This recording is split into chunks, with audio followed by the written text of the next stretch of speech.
Please note, this episode contains a discussion of suicide and may not be suitable for everyone.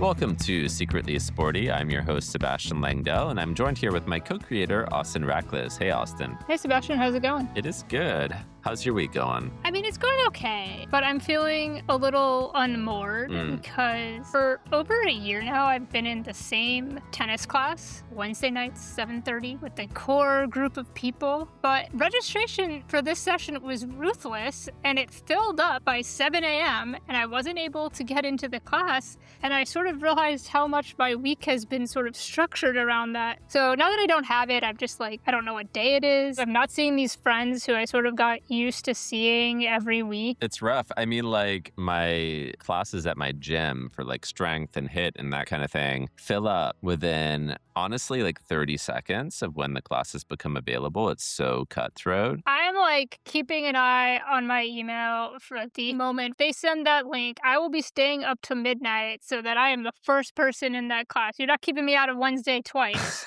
It's not going to happen again. It was another striking moment for how much tennis has become more than just exercise for me, and it is this way of finding community. Well, that's something you share with today's guest, the writer Paul Yoon, in that for a long time, running was his main pursuit. And talking to him in this episode, we really discovered that he has found community in this CrossFit gym. Yeah, he said he was like hesitant to join the gym in part because of the social aspect of it, but then instead that became like one of its biggest positives. Yeah, Paul Yoon is the author of several books of fiction, and the most recent novel, Etna, has just been released. And that is the story of a military dog named Etna returning home after a devastating war. It's an Odyssey type story. Yeah, we are continuing our Odyssey summer. Yeah, just last week we had Joe Goodkin sharing his Odyssey-inspired songs with us. And this truly does sound touched by the Odyssey. And instead of Odysseus, we've got a pup. Yeah, Paul talked about how he was inspired by his own dog, Oscar, and then also reading about dogs in Ukraine. Yeah. And kind of put those two things together. And you guys got to talk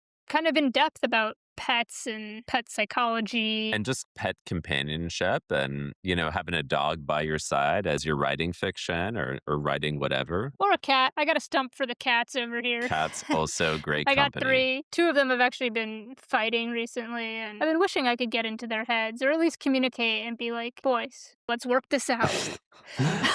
Yeah, we touched on some of these almost like otherworldly ways of getting into pets' minds and trying to communicate with them too. Things that Paul tried with his wife, Laura Vandenberg, the novelist, who we've also interviewed. In episode 7, if anyone wants to go check that out. Shall we get into it? Let's get into it. Here is Paul Yoon.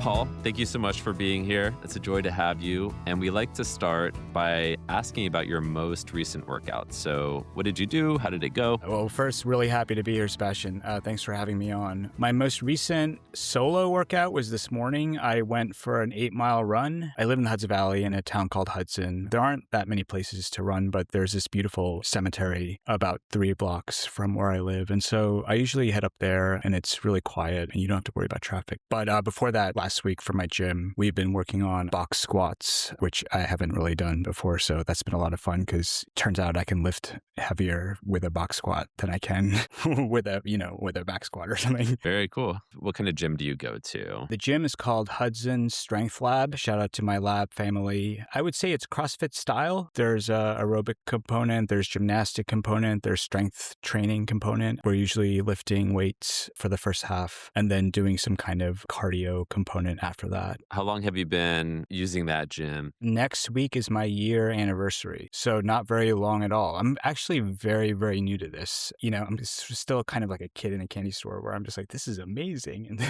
and I'll try anything. Yeah, right. Yeah.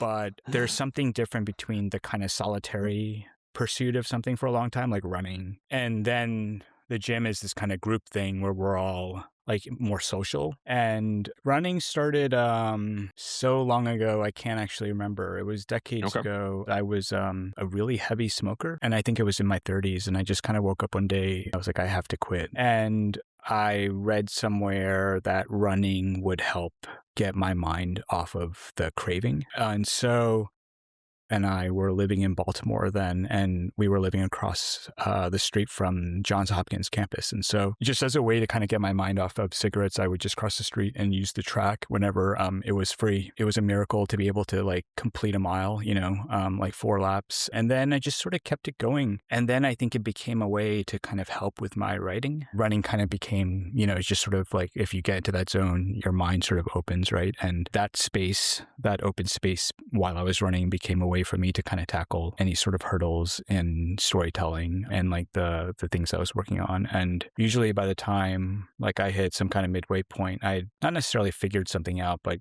figured out ways to kind of move forward in a story or a novel or a scene. And then I like got excited about that. And then I would just turn around and run back home. But then like cigarette smoking, like a lot of things I overdid it. And so I think I kind of hit a wall. And so I took about a year off from running. Did you get into weightlifting then when you gave up running, or how did that work out? I knew I wanted to replace it with something, and I just wasn't sure what. My wife, Laura, kept wanting me to actually join the gym because she had just had this feeling that I was going to really like it. But because I was a runner for so long, working out was always a solitary pursuit. My biggest hesitation was I just wasn't sure I wanted to enter a space where there were, like 10 other people around or something. But I love it. Yeah, that's nice. Right? Yeah. I love that. And then I got back into running because my gym, we were doing a charity like 5K race about a month ago. It's like, I was like, it's 5K. It's, I'm sure like I'll pick it up pretty fast. And I did. I picked it up pretty fast. And then I thought, oh, this is so lovely. It's so short. I can do this on occasion. It's just this quick burst of just kind of like loveliness and sunshine. Mm-hmm. But then, of course, I'm like, let me just do a little long. I'll go a little farther, just a little farther. Yeah. Yeah. So I'm doing like 8 milers, 9 milers, 10 milers now. Sebastian, are you a runner? I am. I'm actually training for a marathon. Oh, so yeah, this morning yeah. I did 7 miles. Yeah. Yeah. So But I feel like for me, I don't know if you're like this, but it's like after mile 6 is when like, I don't know why it's mile 6, but it's always mile 6 for me, where something just kind of like the headspace opens in this kind of way that is very hard to explain. Yeah, you're kind of going beyond what feels more routine, and you're going into a space that feels more, at least for me, kind of almost experimental, mind-opening as well. If I'm just like, I don't know, bothered because like my toilet broke or like, just all these like small things in the day, or like, I wish, I don't know, I got a bigger paycheck or whatever, like just like all those things, there comes a point after mile 6 where like, I just like none of that matters anymore. It literally feels like you've entered like a different space or a planet. Every run, I look forward to entering that space. Yeah. But I think it's also important to say that I look forward to leaving that space and coming back down to earth. Yeah. When you kind of work through a problem in your mind, do you come to some kind of realization or even just get an idea for a story you're working on and you're running? Do you try to get it down in the moment in voice notes or by like punching it in your phone, or do you just hold on to it? No, I just hold on to it, partly because I kind of don't like carrying anything when I'm running. So no, it's just all in my head, which is how I lately have begun to write. I don't know, Sebastian, how you draft and stuff, when you're working on stuff, but I wasn't always like this. And I don't know why this has changed. Like the process has changed severely for me, where I am writing a lot in my head before I actually write things down. I actually haven't sort of thought about this until now, but I'm wondering if there's a correlation between kind of writing in my head while I was running. I sort of got used to that. So I usually do that now, even if I'm not running, where I'm just sort of writing in my head. To what extent can you do that? An entire paragraph or longer than that? I mean, it's not like sentence by sentence,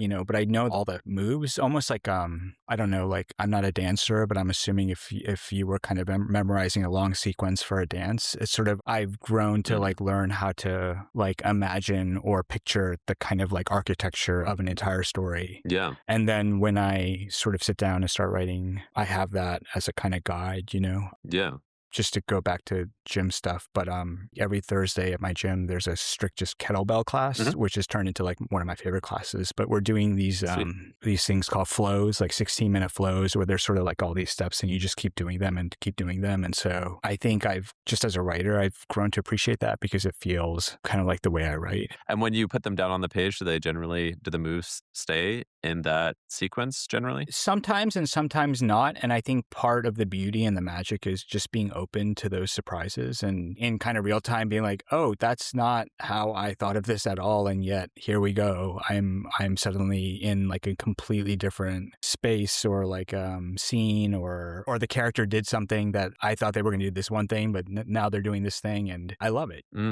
So your new novel, Etna, was that written in this style or through this process? Yeah, 100%. In part because I have a beloved dog who a little nutty about named Oscar, who's 12, going on 2. Nice. And yeah, you might hear him during this recording. So apologies if you do, because he sounds like a lion. But now I want to hear that.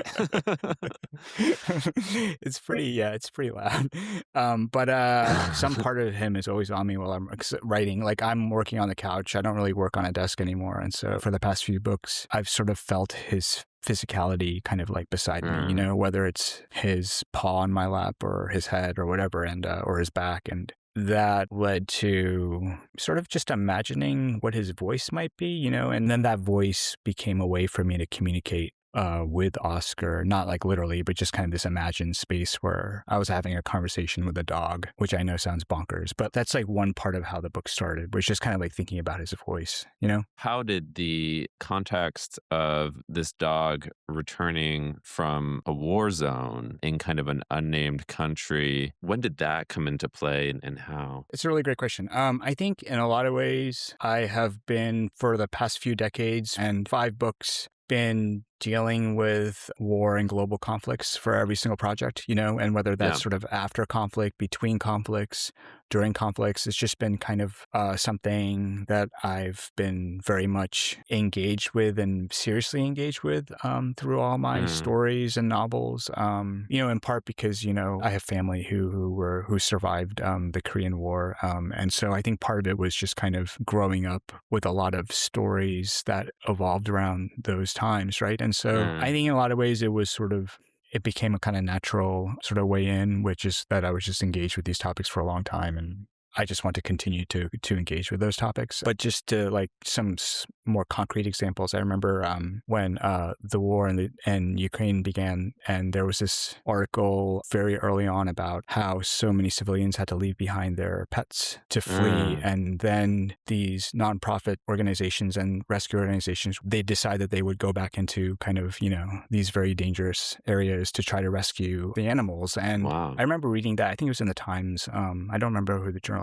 was, but it was so powerful. I think just something inside of me just kind of broke. Yeah. And I just, it became that sort of domino where I was imagining this kind of environment where, you know, the animals were left behind, but then there were also these like amazing humans trying to save those animals. And so I think that became the kind of like the actual concrete engine for me to actually like start putting words on the page. It is so amazing to think about people risking their lives to save these animals and understanding what's at stake. But also, you're right, what a great tension and context for fiction writing as well. Yeah. And that is tied to, I mean, you've written about this, Sebastian, this kind of idea of, you know, if we experience grief or trauma, and we carry that in, you know, all our lives, but then writing becomes sort of a way for us to put a shape to it and maybe kind of live with it in a different way that has some solace to it or comfort to it, or maybe it's a way to create a kind of connection with someone else, right? In some ways, right? Absolutely. You know, it's so different, but I can't imagine my life without my gym community right now. And that, you know, we're all so different and we all do different things, and yet like I feel very connected with them. And whatever it is that we're all going through, like outside of the gym, the time there can kind of become a way for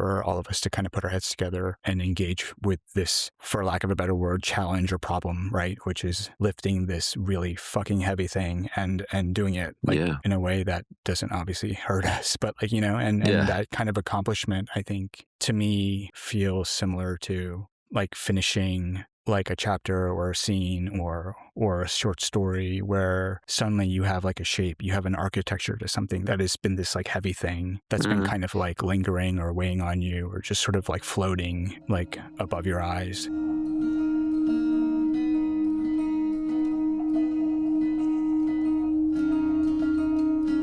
I like that you take on interspecies communication or just bringing animals and animal intelligence into fiction. I had a beloved dog named Sadie who was my companion, as with it sounds like, Oscar keeping you company as you write and always, even being physically connected to you sometimes when you're writing. Sadie, for almost 10 years, was my writing buddy, and she died last summer. Oh man, I'm sorry. And I don't say that to bum you out, but just because it was in the weeks, maybe even the week before she died, that we had one of these most intense communication moments where she held eye contact with me for an intense amount of time, like longer than she had ever held eye contact with me. And it almost felt like she was just reasoning through the situation and kind of saying, like, is this goodbye? Are we going to have to say goodbye? And yeah, it's real. No, it is. And I think about Oscar all the time, even if he's not even if I step outside or even if I'm running, there's always a part of me that's thinking of Oscar. And something that started in Boston for me was I got really invested in sort of the lives of, I know this is going to sound silly, but like the lives of like the geese along the Charles River. And because like every season or every year they would have goslings, they would have babies. And then if you ran every day, you're sort of witness to this kind of cycle of life, right? Yeah. And I remember once I was running, and if the Charles River is on the left and the highway's on the right, there's a kind of like section where there's like a steel fence, and one of the baby geese had accidentally like kind of snuck onto the highway but couldn't like get back in. And it was like this moment where I saw it coming, and I was like, oh my God. And so a few of us who were running, we were all strangers, we literally leapt over the fence and just kind of encouraged the gosling to get back to his family or her family. And it did, luckily. But I just remember there was this really weird moment where we were like us humans and the adult goose. It was just this kind of like, after the drama, like we were all just kind of hanging out together. I have no idea if at that point the goose wasn't even thinking about us, and I'm just like actually just over imagining this, right? But there was this kind of moment where I felt a kind of connection to that goose. Sadie, our dog, has this dog friend in the neighborhood who's our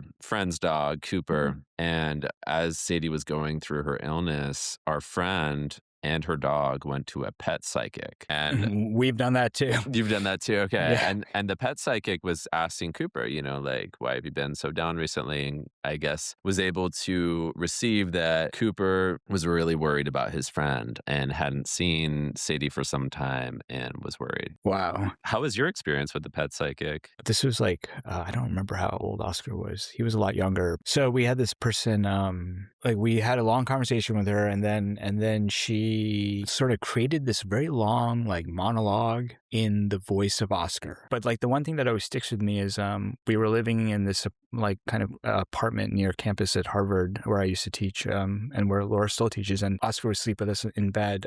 But I think one early morning, something startled him like outside, and there was a kind of bench at the foot of the bed, and I think he, being, a sizable creature, like leapt off the bed, jumped on the bench, but then the bench slid and made this like huge crashing noise that I think probably woke up the entire apartment building.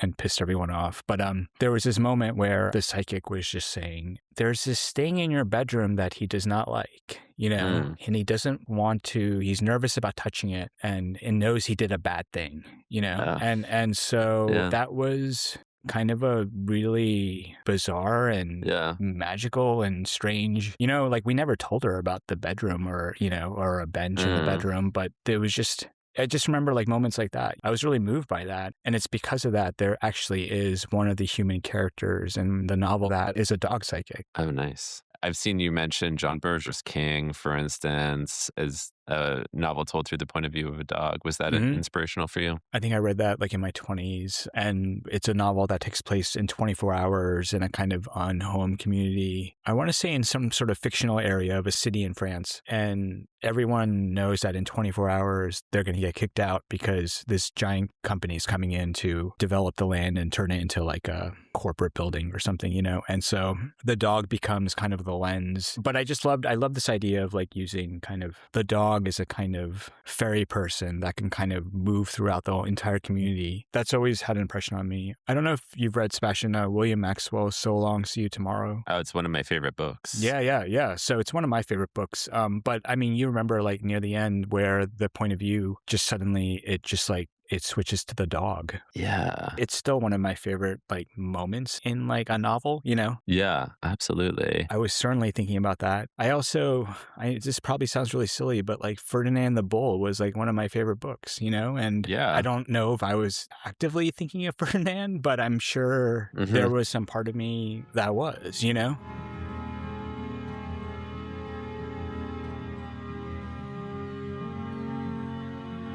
Could you think of a time when exercise brought you through just an especially difficult period? Yes. A few years ago, this is pre-pandemic, I had a friend who died by suicide, and he was a mentor to me. He was someone that I looked up to. He was my first boss outside of college. We were really close, but I had sort of I had gotten other jobs and moved on. So we had lost touch. And so I hadn't talked to him in a while. And then he passed away, and it wrecked me. It wrecked me, I think, especially because I didn't see him in a long time and I hadn't talked to him in a long time. And I think I felt a lot of guilt about that too, right? But also this idea where like it was clear like he was living a timeline or our life that he was struggling with, and we just had no idea. And so I think kind of trying to reckon with that was really hard. And he's someone I think about like every day still. It was those like long runs on the Charles River when I was sort of frantically over obsessed with the lives of geese, and those two are probably connected in some way, where I lost a friend and I became kind of like really fixated on like hoping that the goslings survive, But those runs, I think, really, they helped me because it made, not only because of the physical activity, but because I think because of this kind of weird, ineffable attachment to like watching the geese and like all that stuff and like life happening. I think that was really helpful in kind of going through that loss of a friend. Yeah. Thank you for sharing that. And I'm so sorry. Yeah. Can you think of a time when exercise has brought you to a transcendent or euphoric place? I did a 5K recently for charity. And I think like part of the euphoria of finishing was just like a bunch of us did it together and we all kind of kept time together. We paced together and running. We talked about this before, but it was always like this kind of wonderful solitary pursuit, and it still is. And yet in that moment, like we were like a collective doing this race together. And that felt like such a new experience for me, where it was kind of like I brought my love of running, but then I also brought like this sudden like newfound love for this community that I'm in, and they kind of merged right in that moment when we crossed the finish line. And I love that. It was a very powerful moment for me to be able to do that. We like to end on a lightning round. So we have some lightning round questions for you. Sure. And the first of these is, and this is right in your wheelhouse, cardio or strength training if you had to choose? Cardio. But don't tell my gym that. Okay. How about cottage cheese or Greek yogurt? Greek yogurt and, some berries or something, But my wife would say cottage cheese. And she has it with like chili crisp in it, right? Yeah, but now her new thing is she sprinkles this everything but the bagel seasoning from Trader Joe's. Yeah. And so she makes these like rice crackers and cottage cheese. And so that's what she makes in order. Yeah. Sauna or cold plunge? Both. You got to do both. You got to sauna and then cold plunge and then sauna and cold plunge. Okay. In the winter, there's it's called Big Towel. And they open up near where we live. There's mobile sauna units. Oh. And they're just like a few towns over. And so Laura and I would go every weekend. Winter was obviously hard up here in New York. this winter. And so it really got us through. The sauna and the cold plunge and all that. Big towel got us through. So thank you, big towel. Nice. How about, do you eat before you work out or not eat? Never. I never eat before I work out. Yeah. You're never going to have to worry about this. You're such a nice guy. But what exercise do you imagine yourself doing in hell? A clean, any kind of clean. I have literally still to this I'm almost a year and I have no idea how to do a clean. And hell is going to be someone making me do a clean over and over and over again. What about heaven? Is it running? Is it something more communal? No, I think heaven's running. Yeah, 100%. But maybe running with the people I love. Would you rather meet your athletic hero or your artistic hero? That is so hard, but you know what? John Berger was the first person that came to my mind when you said that. So I think my soul is saying artistic hero. That would be cool. That would be very cool. Well, Paul, thank you so much. This has been such a delight, and we just appreciate you taking the time. It was such a pleasure, and I'm just really honored to be on the show, and thank you so much, Sebastian, for not only spending time with me, but for all that you do, and just know that we really appreciate it. My pleasure. Thank you.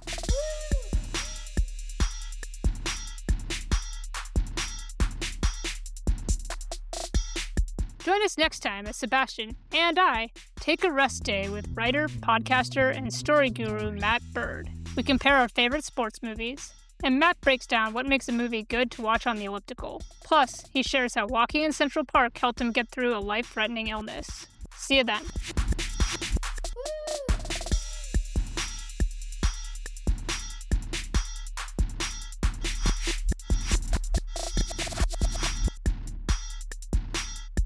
Secretly Sporty was created and is produced by Sebastian Langdell and Austin Rackless. It's hosted by me, Sebastian Langdell, edited by Austin Rackless and Andy Rattinger, associate producer Andy Rattinger.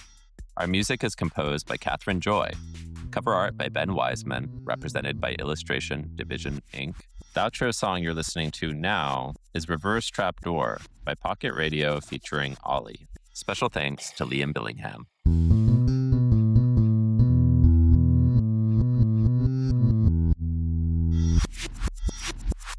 Please note that we are not medical professionals nor personal trainers. Not all exercises are suitable for everyone. Always consult a doctor before starting any new exercise routine or nutritional program.